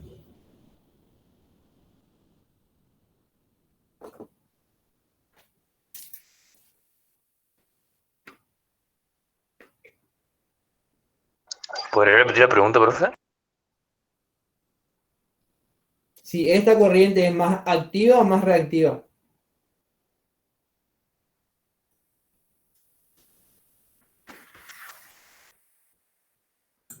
Más reactiva. Y más reactiva. ¿Cómo lo supiste? Por el ángulo. Súper. ¿Tiene sentido que en el arranque sea más reactiva que inductiva?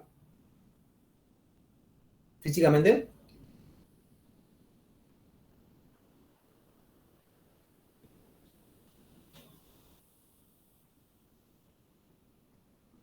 Y como no hay carga, estaría la corriente dada por la pérdida que hay en el bobinado, ¿no? A ver si te expresas un poquito mejor. ¿Cómo sería? En el arranque no habría campo magnético, digamos. O sea, si lo pensás como modelo matemático del circuito y decís, es perfecto lo que dijiste, no hay carga, RC' es igual a 0, por lo tanto solo me queda RCC y XC. Obviamente en cualquier máquina electromagnética, tanto motor o transformador, se busca que la XC sea mayor que la RCC, o si no va a tener más pérdida que la otra cosa, digamos. En la propia máquina, que no es lo que buscamos, digamos. Tanto un transformador como un motor, buscamos que la salida de potencia sea lo que sea mayor respecto al propio autoconsumo.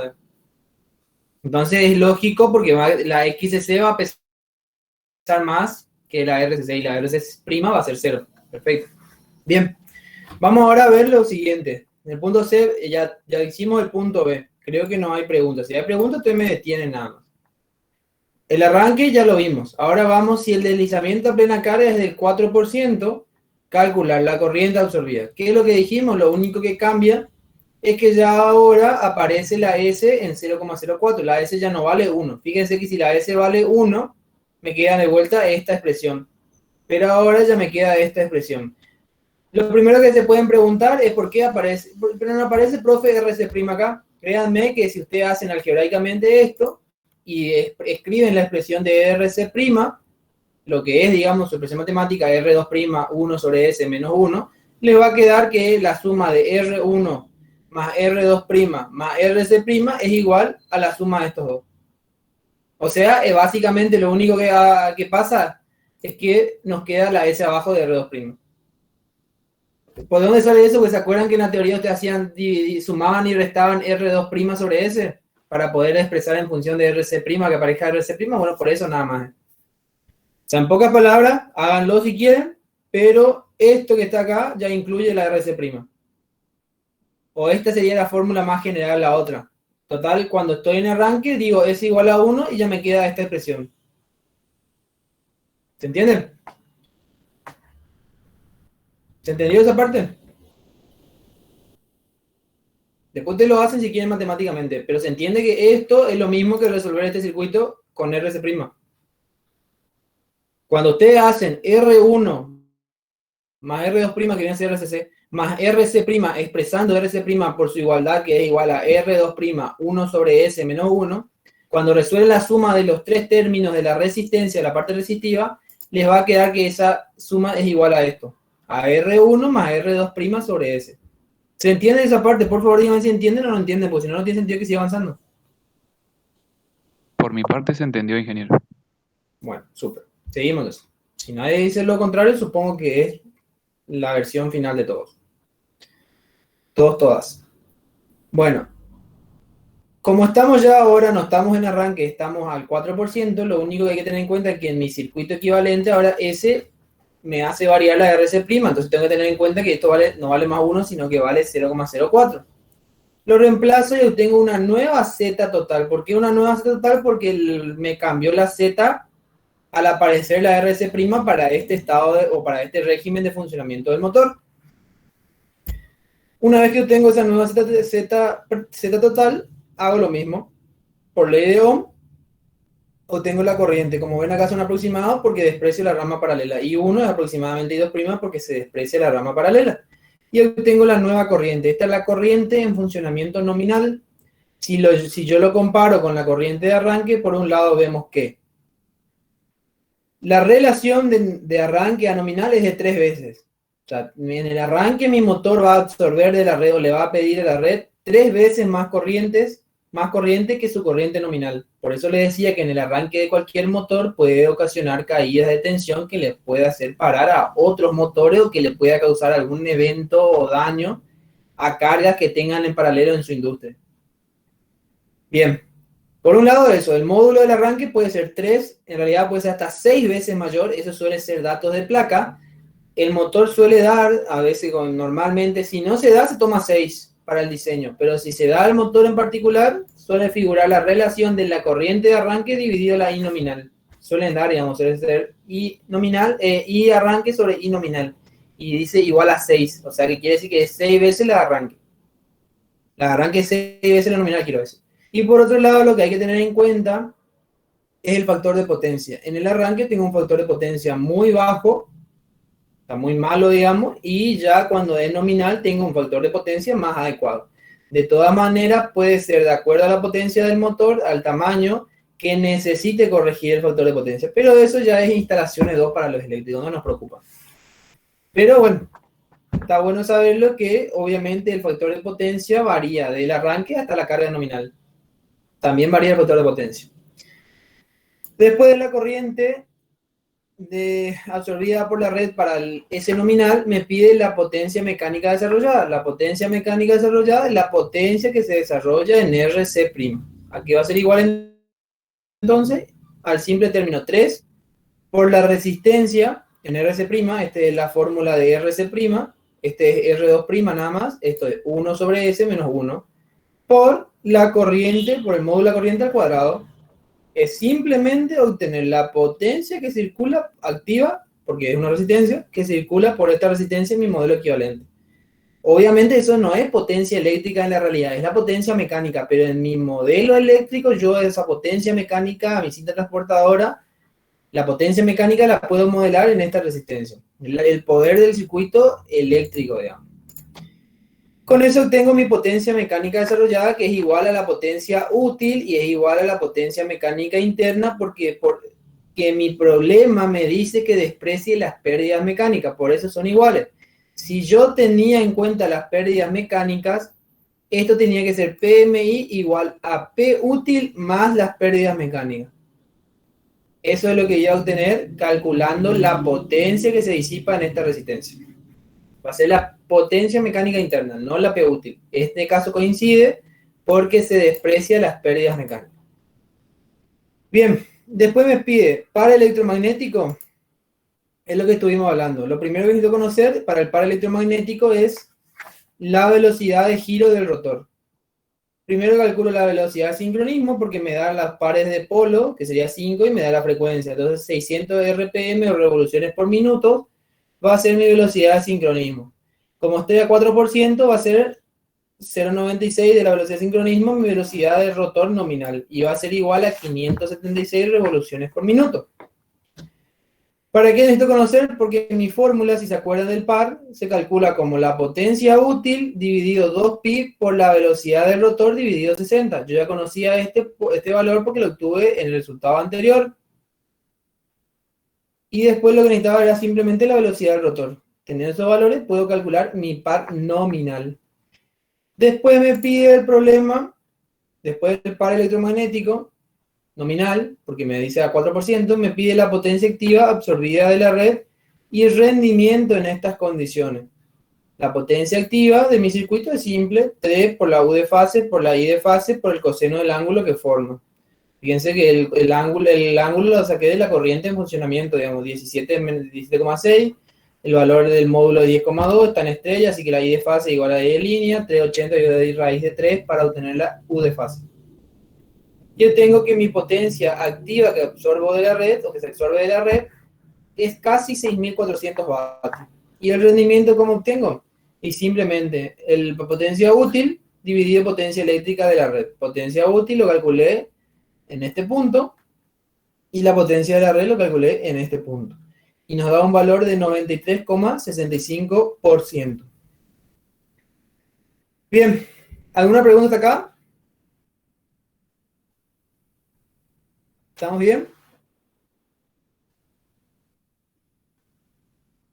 Sí, ¿Muy rápido? ¿No? ¿Muy rápido o pudieron seguir algo? Ya sé que tienen que volver a leer, volver a repasar y demás. Es obvio, a todos nos ha pasado y a todos nos va a seguir pasando eso. Pero hasta ahora, ¿pudieron seguir o fue muy rápido? ¿Quieren que explique algo más, que me tenga que vaya para atrás en algún punto en particular? ¿Algo que le trabó a entender todo lo que sigue, por más que sea el comienzo? No hay problema. ¿Sigo o quieren rever algo?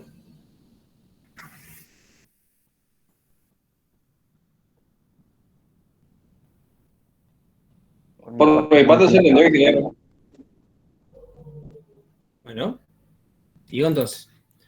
Ya terminamos el punto C. Nos pide ahora el punto D. Velocidad en régimen motor a la cual se obtiene el par máximo y valor del par máximo correspondiente. Yo ya le hice la introducción de qué son los valores de par máximo y deslizamiento o velocidad en régimen motor de par máximo. ¿Cómo se calcula? Para la práctica, con el formulario suficiente. Para la teoría tienen que saber la deducción. Para la práctica, el concepto y aplicar la fórmula directa es suficiente. Con esta fórmula puedo obtener el par máximo. Si ustedes miran, es R2' sobre R1 más XC, al cuadrado. Miren los datos, es 0,8, R2', R1 0,5, y XC va a ser 3 más 3,5, 6,5. Eso es lo que tenemos acá, 0,8, 0,5, 6,5. Con eso obtengo que mi deslizamiento de par máximo es igual a 0,1227. Pero a mí el problema es, ojito con eso. No me está pidiendo el deslizamiento de par máximo, me pide la velocidad en régimen motor. O sea, me está pidiendo las revoluciones por minuto. Entonces tengo que convertir esa S máximo en revoluciones. ¿Cómo lo obtengo? Con la fórmula de siempre. Y obtengo que la velocidad de rotor que me produce el máximo torque son 525,37 revoluciones por minuto. Cuando mi rotor está girando a esa velocidad, ahí tengo el máximo par que me puede dar. Cualquier velocidad menor ya me mete en la zona inestable.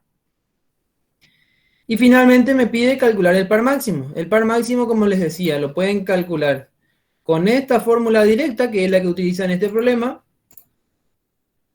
Reemplazar directo. O la otra es utilizar la fórmula general, pero poner el valor de SM acá. En S poner 0,1227. En S poner 0,1227. Y listo, los dos me van a dar el mismo resultado. Y con eso estaría el problema número 6. ¿Alguna pregunta? Fíjense una pequeña cuestión. Generalmente, la zona de trabajo de un motor estable suele ser muy cerca del valor de S igual a 0. O sea, muy cerca de la velocidad de sincronismo es lo que quiero decir. Fíjense que mi motor solamente puede variar en la zona estable desde S igual a 0 hasta S igual a 12,7%. Si miramos el gráfico, solamente puede variar esta pequeña zona. Por eso se dice que el motor asincrónico, tal cual como está, es bastante rígido respecto a su velocidad de giro. ¿Qué quiere decir eso? Que varía la carga desde 0 hasta su máximo en un muy pequeño rango de variación de velocidad.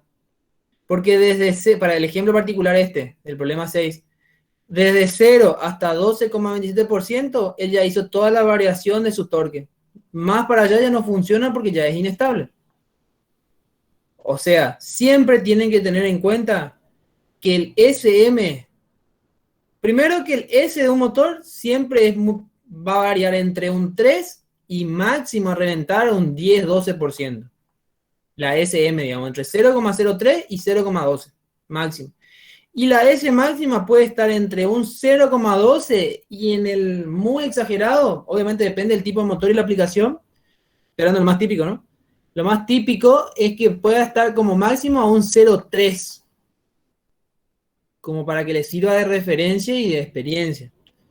El S va a estar muy cerca de 0, o sea, va a ser entre 0,03 y 0,12, y el S máximo va a estar entre 0,12 y un 0,3 para exagerar.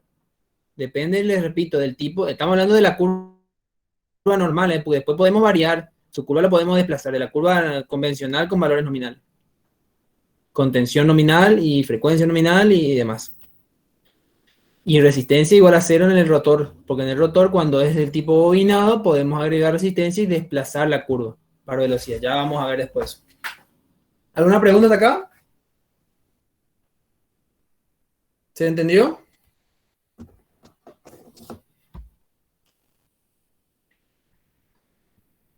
Ingeniero, Por ahora ninguna, profe. Sí, no sé quién iba a preguntar algo, me pareció. yo, eh, ahí en el inciso donde calculamos la velocidad del rotor, Ajá. o sea, yo lo interpreto de esta manera, por ahí capaz entendí bien, o sea, para saber si entendí bien. Esta parte, Eh, claro, donde calculamos en el punto E, calculamos la velocidad del rotor que nos da 576 sí. revoluciones por minuto. Ah, la anterior, la nominal. A ver. Vos estás viendo mi pantalla, ¿no? ¿Estás viendo el PDF? Sí, ¿Te referías a este punto acá? eso. Ahí. Ok. Nosotros, o sea, cuando calculamos el deslizamiento máximo, se puede ver que la velocidad disminuye un poco. Sí.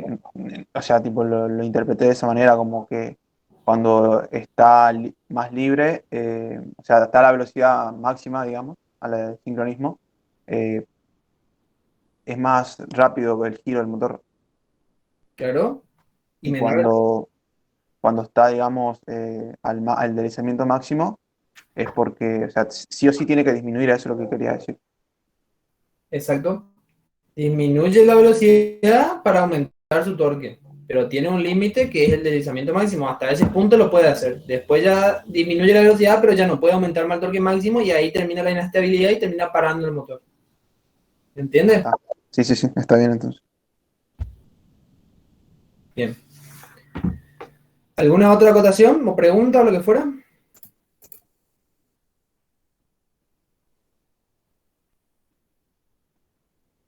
¿A usted le sirve la clase así? Porque si no, no tiene sentido, porque a mí me cansa y esforzarme al... Pregunto porque ustedes sean sinceros. Yo tengo que buscar otro mecanismo para que por lo menos el esfuerzo que se hace de este lado sirva, digamos. ¿A usted le sirve la clase así? ¿O no le sirve mucho? Porque si yo me esfuerzo y a usted no le sirve, es como que al pedo estamos tirando la basura, digamos. ¿Le sirve o no le sirve? Para buscar algún método, tenemos que encontrar, digamos, o sea, todos somos gentes adultas, por decirlo así, somos grandes. Creo que podemos encontrar una forma que le cierre de alguna forma. Para que valga la pena el esfuerzo, digamos, y para que valga la pena mi sueldo, si se quiere. ¿Le sirve o es un esfuerzo más o menos, no es eficiente nuestro rendimiento? Yo puedo entender el ejercicio, la verdad. ¿Y el resto? Yo no le Por- pregunto para enojarme ni para, no sé, para castigarlo, ni para nada, sino porque quiero que en verdad sea eficiente nuestro sistema, digamos, si no, no tiene sentido. O sea, la idea es que ustedes aprendan. Yo ya yo sí, siempre aprendo con ustedes, con los alumnos, porque siempre se aprende cosas nuevas. Pero el objetivo es que ustedes aprendan, no tanto yo, digamos. Lo mío ya viene de rebote. No, ingeniero, yo también entiendo, entiendo. Ok, Yo también entendí, ingeniero. súper. Bueno, si no hay preguntas, pasamos al 7. Son y 43. A ver.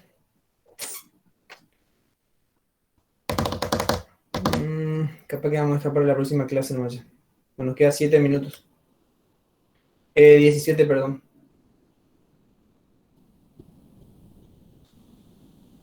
Sí, porque acá entra con la parte de freno, si no me equivoco. Sí. El 7 y el 8 lo vamos a dejar para el lunes, y si podemos ya arrancamos la siguiente guía. 7 y 8 lo vamos a dejar para el lunes, porque ya nos queda poco tiempo como para arrancar. El problema número 7. Y el 9 y el 10 lo va a quedar para ustedes para que lo analicen. No es que me interesa tanto el 9 y el 10, o sea, es más bien como cultura sería. Si lo lees, léanlo, sépanlo, léanlo, mírenlo y pregunten.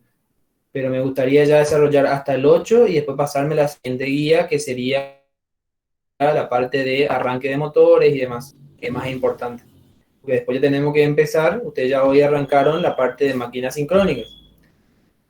Que por cierto, casi me olvidé, este lunes no van a dar teoría porque están bastante adelantados, digamos, la teoría, ya están viendo reacción del inducido y demás, nosotros ni siquiera terminamos todavía la sincrónica, así que este lunes no van a tener teoría de la mañana, el lunes seguimos con la clase de práctico de la tarde, de 19 a 22 horas, y el jueves sí volverían a tener teoría, el jueves a la mañana, y a la tarde otra vez práctica. Ya a partir de ahora, por lo menos hasta el segundo parcial, hasta los temas del segundo parcial, vamos a dar práctica los lunes y los jueves, porque estamos atrasados. Pero le repito, este lunes no van a tener teoría, sí van a seguir con la teoría el próximo jueves. Bien, y el lunes voy a arrancar del problema 7. No lo quiero arrancar ahora porque por ahí hay conceptos importantes y no nos queda mucho tiempo. Ya los lunes le doy 3 horas, así que los jueves con 2 horas está bastante bien, creo yo. Y vamos a llegar para el parcial, así que no pasa nada, porque vamos a dar lunes y jueves a partir de ahora. No me acuerdo quién fue el que dijo que prefería dar los 2 días antes que llegar todo apurado. Creo que todos están de acuerdo, nadie se opuso. Pregunta en el chat cuál era la fecha del parcial, profe. Y la fecha de parcial, si mal no recuerdo, va a ser en la semana del 14. Nuevamente, como ya quedó martes que rinde el parcial, va a ser el martes 15. En principio. El cronograma que tengo planificado es entre lunes y jueves de la semana que viene tenemos que terminar motores asincrónicos. Después el lunes 7 yo les tengo que dar la teoría de máquina sincrónica también mi parte. Yo una parte de generadores conectados en paralelo y demás doy yo, la teoría también. No solo la práctica, sino también la teoría. Lunes 7 y jueves 10 tendríamos que dar la guía de generadores síncronos. Pónganle que el lunes 14 terminaría yo la guía de generadores síncronos, lo que ingresa al parcial. Entonces nuestro primer parcial va a ser sábado 19. Nuestro segundo parcial, perdón. Sábado 19 va a ser el segundo parcial. El recuperatorio va a ser el martes 22 del segundo parcial. Y el sábado 26 el extraordinario. Entonces, parcial 19 de junio. Entra hasta lo que vamos a ver el lunes 14, que va a ser lo último de generadores sincrónicos. Va a ser similar al primer parcial, digamos. Después, recuperatorio del segundo parcial, martes 22. Y finalmente el extraordinario, sábado 26. ¿Y el laboratorio?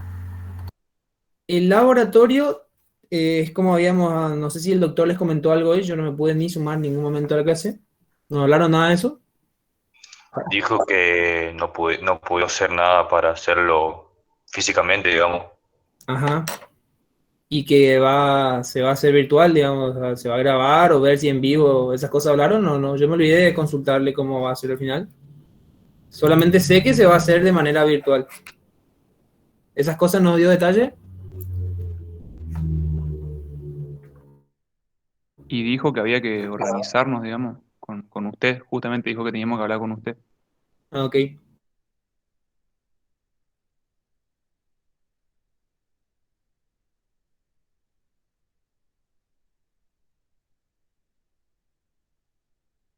Tiempo no les va a sacar Jenny, así que considerarlo como problemático para rendir no les debiera afectar. No va a ser como medidas que abarca mucho tiempo el laboratorio, a eso me refiero. Esto va a ser medio más un anexo que algo que se le va a exigir. No sé si por ahí viene tu pregunta o tu preocupación, Jenny, pero Sí, sí. no va a ser complicado, o sea, no va a influir en el tiempo necesario para estudiar para los parciales. O si va a influir, de última lo dejamos para el final, después de que termine el extraordinario, todo, no sé, nos amañamos. No hay drama con eso. Bien, ¿alguna otra consulta?